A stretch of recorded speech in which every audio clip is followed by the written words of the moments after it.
So the reason that we are changing the conversation around performance and appraisal is that we see organisations making the same mistakes over and over again, taking a piecemeal approach.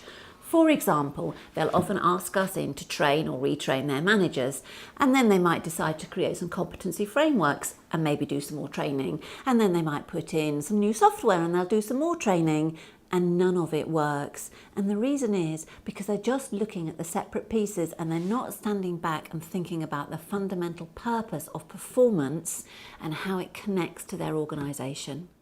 So what we see as the fundamental purpose of performance and appraisal within an organisation is to pull together all the energy and capability of the people and focus them in the direction the organisation wants to go. And yet with a piecemeal approach, what we see is that people's energy and effort is dissipated or even undermined. And then appraisals become a chore and performance management is an HR business, not an organisational purpose. And then everyone's a million miles from where we want them to be.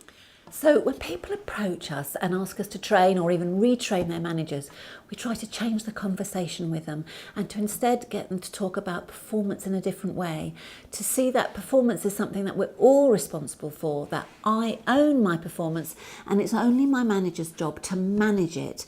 And that changes the conversation and it changes the manager's attitude to what they've got to do. And frankly, it makes managing performance a doable job. So in practice, we'll start by working with you and your HR colleagues to look at what's working now and what you'd like to see different in the future.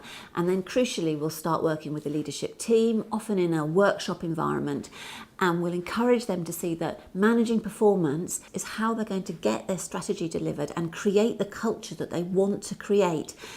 And then you'll find they take ownership of it, they want to lead it, and it's HR's job just to facilitate the process.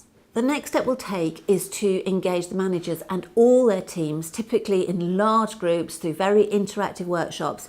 And it's all about engaging them with the ownership and responsibility for their performance, that people go away with a new idea that they own their performance.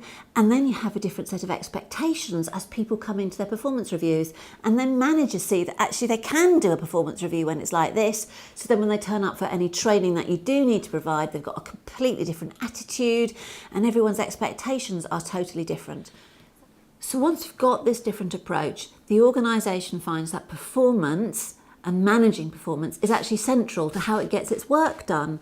Changing the conversation so that it's about ownership and responsibility really changes the way people think about reviews and performance, and that's really worth doing.